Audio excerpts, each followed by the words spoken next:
This is The Edge here from U2. I'm with Adam, and you're listening to Allan Handelman. Continuing from the archives, which we do from time to time, this hasn't been heard, almost 30 years? This is with The Edge and Adam of U2. The date was April 23rd, 1983. The War album hit the streets. It was already huge. This was their first gig in America in Chapel Hill. I was one of the few who got an interview with the whole band. This is very rare because you rarely hear The Edge and Adam in interviews. And as I hear this myself for the first time in so long, I'm really impressed with the intelligence of this band. This is the way it went. 1 2 1 2. Going to talk to Adam and Edge. Great to have you here. Thank you. Nice to see you, Alan. I'll tell you what, this is when you're going to do your first show in the American tour, and this year, I imagine it's a little bit special, something that happens when it's the very first show that doesn't happen time after time. Am I right? Is there a little bit of maybe butterflies? Or mistakes. We are looking forward to it. We've been off the road for about 10 days before this American tour. And this is the first date, and obviously we're a bit excited. I don't know whether it's butterflies, apprehensive slightly, but at the same time more excited than we have been for maybe a while. Ed, you're going to say something? I just feel at the moment an edge of apprehension in a positive way, fear in a positive way, because there just seems to be so much thought of the album and of U2 that I just want to live up to everybody's expectations. And I'm aware that, okay, the record is shooting up the charts and we're getting, the single also. But it's when we meet people face to face, that's where it really counts. And I just want to go out and have a really good show and just impress people, and. And the people that are here in the rain, they're your fans. They're here. Okay, let's talk about some of the songs specifically. We're going to play it as we talk. On the War album, it's an amazing album in so many ways, and I think some of the songs that I would like a little explanation for one, and either one could talk about it, is Refugee. Let's start with Refugee. It's the only song we wrote totally in the studio. It started off from the drums, in fact, so I think the whole feel and the lyric to a certain extent was inspired by those drum patterns and that whole kind of pounding feel. The Refugee could be from anywhere. I don't think it's like most U2 songs, it's not specific on that sort of way, but the whole feel, the whole idea of the song is what counts and what I hope carries. The exploitation of the weak is, I suppose, a sub-theme to the song. Beyond that, I enjoy when people pick out their own ideas from a song, because it's very hard to relate to somebody from a totally different background and culture, and so we leave the songs with many different levels. There may be an initial sort of level to the song, which is the Refugee, but beyond that people can really start to relate to it on a personal level, and that's what excites me, is when they make up their own ideas about it. Adam? Do you have anything you want to add to that? Or? No, I think Edge has sort of wound that up nice. Okay, fine. Let me ask you about a song that a lot has been talked about, and that's Surrender. Surrender, in fact, it features some members of Kid Creole and the Coconuts. I don't know if you know them down here. Surrender is a song about, it's basically conceived in the city. It's a New York song in a funny way, because we wrote it there. And it's very much a situation of all the hustle and the bustle that you get in street and urban life. And the only peaceful place, in a funny way, is on top of a building. You go up on the roof and you're away from the noise. It's big, it's open, you can see. And it sort of talks about various issues, if you like. And I think at the end of the day it says, in a funny way, that okay, you can go through all this pressure and stuff, but it's really not important. It's much better to get up there and out of all that nonsense and just sort of be at peace with yourself in a way.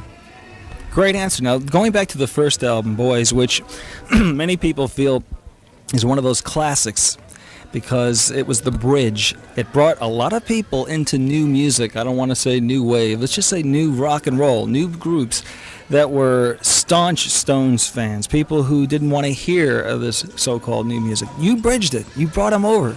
A lot of people like that. What's the story behind "I Will Follow"? One of the jamminest, most exciting songs, and one of my favorites of all time, actually. Who would like to talk about that? Edge. I suppose I should start with its initial inspiration, which was in rehearsal.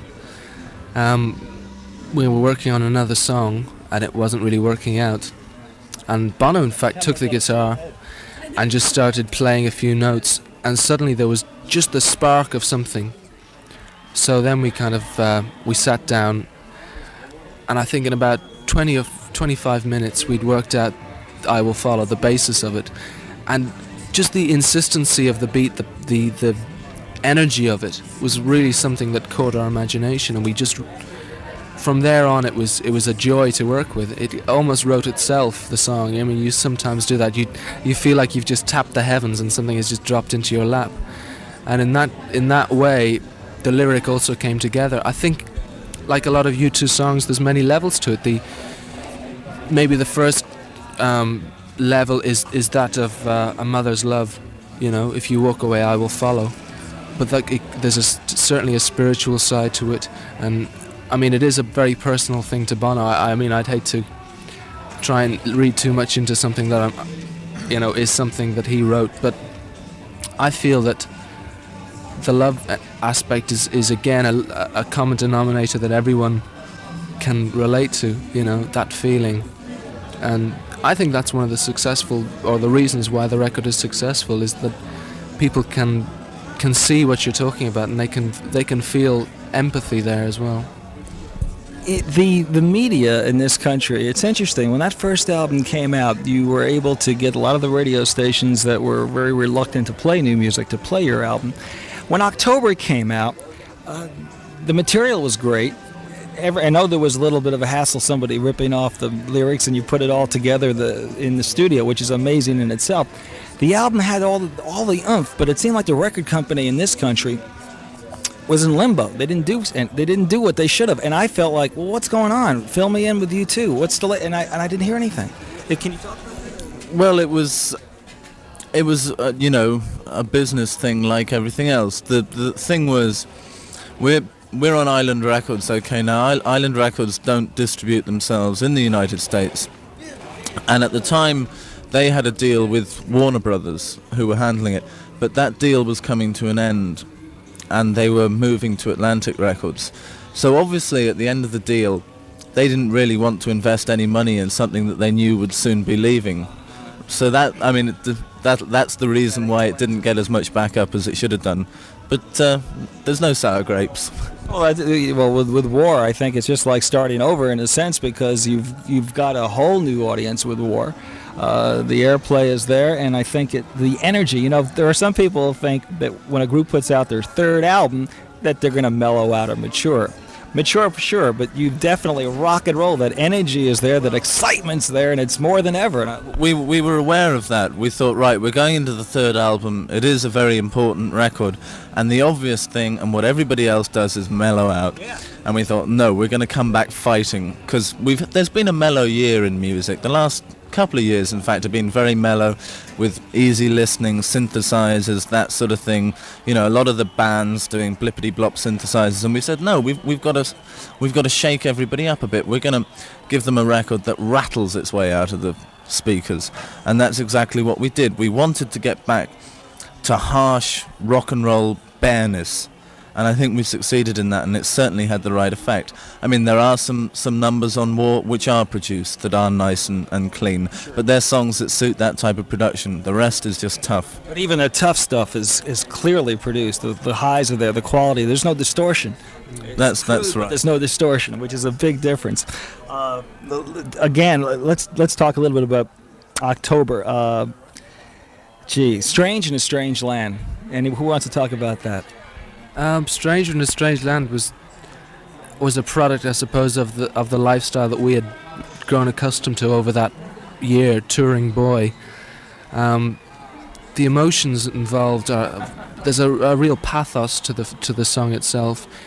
I think the incident that's actually sparked off the lyric was going through the East German border, and Bono just looking over and just catching the eye of one of the East German guards.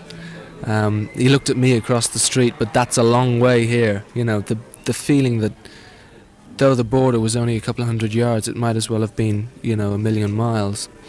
And just that kind of, those fears and the meeting of somebody in that sort of position. I think one of the really nice lines was one which was, he looked at me like I was the one who was supposed to run. You know what I mean? Yes. Very poignant. Now it all makes sense. Yeah, because, you know, those guys, we went through East Germany, we stopped off in one of the motorway cafes, and they were in a bad way, you know.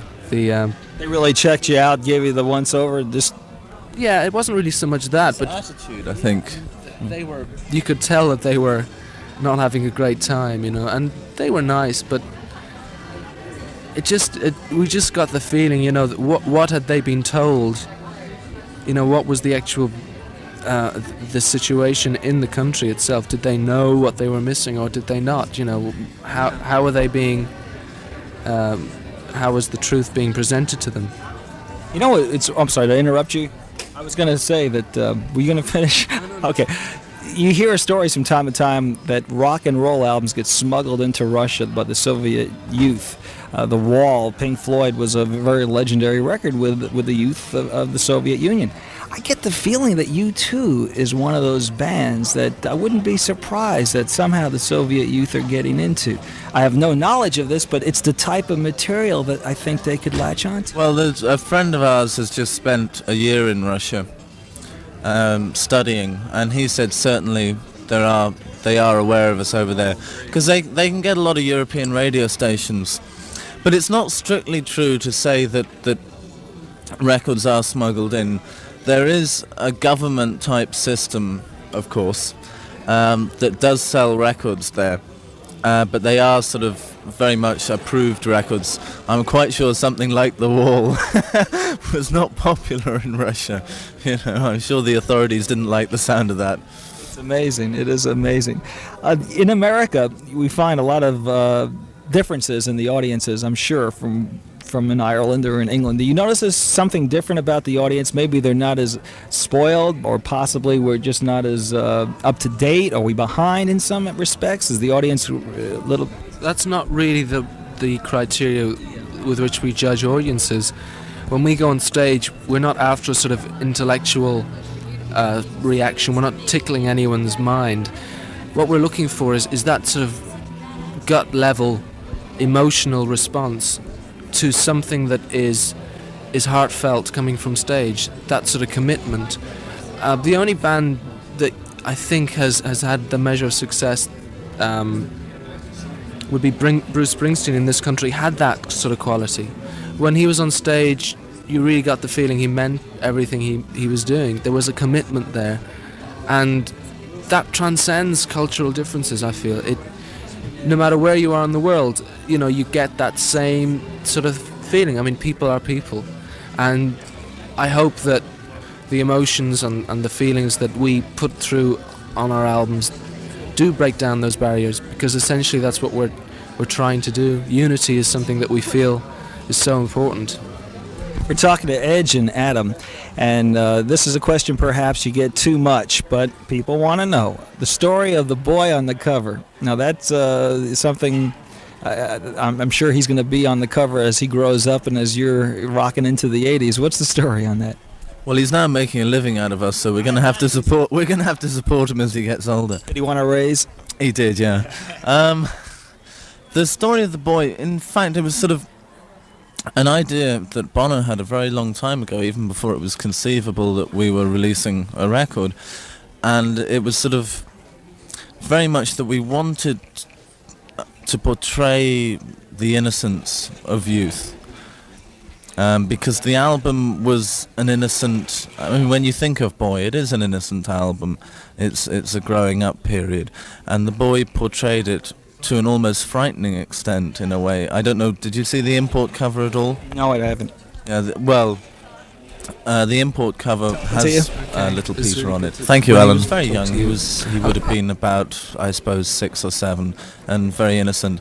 And then we thought, when we came to do War, well, isn't it kind of classic to bring back Peter, the victim of war, the child image again, but in a slightly macabre way.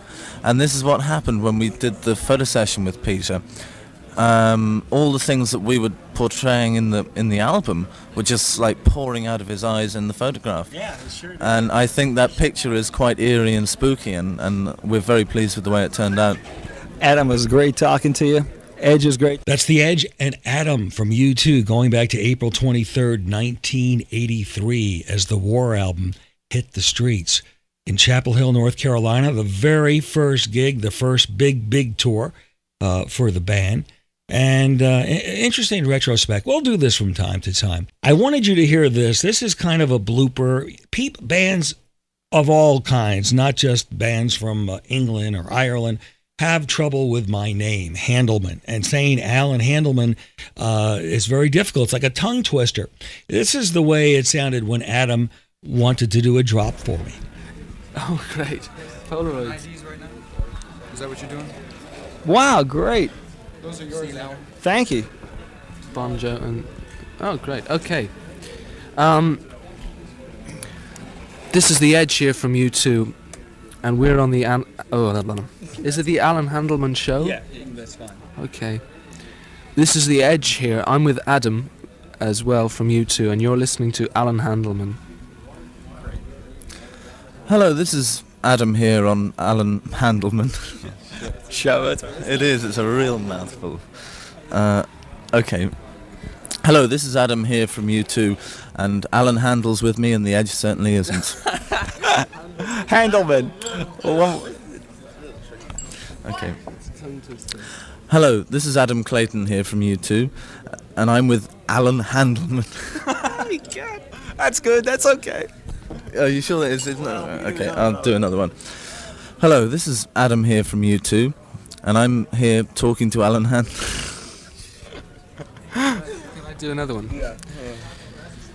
This is The Edge here with Adam. We're both from U2, and we're listening... Oh, we're with Allan Handelman. I can say it, so I'll do it again. This is this is The Edge here from U2. I'm here with Adam, and we're... Once more. This is The Edge here from U2. I'm with Adam, and you're listening to Allan Handelman. We are out of time. Thank you for listening from the archives. Great idea to do this, and we'll do it every so often. Have a great week, everybody. So long, Alan. So long, Alan. Allan Handelman in North Carolina. That's all, folks.